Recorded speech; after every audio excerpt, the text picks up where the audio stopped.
اگر کوئی آدمی خواب میں نر مور دیکھے تو اس کی تعبیر ہے کہ وہ آدمی بادشاہ سے مال، مرتبہ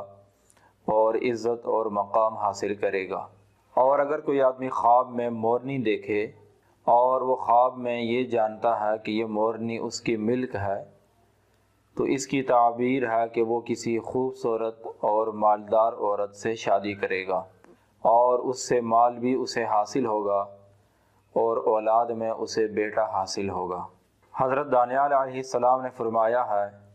خواب میں مور دیکھنا یہ فسادی عورت ہے۔ اگر کوئی آدمی خواب میں دیکھے کہ مور اس سے باتیں کرتا ہے تو اس کی تعبیر ہے کہ وہ آدمی سرداری حاصل کرے گا۔ اور اگر کوئی آدمی خواب میں مور اور چکور کو ایک جگہ دیکھے تو اس کی تعبیر ہے کہ کوئی اجنبی آدمی اس کے اہل و عیال سے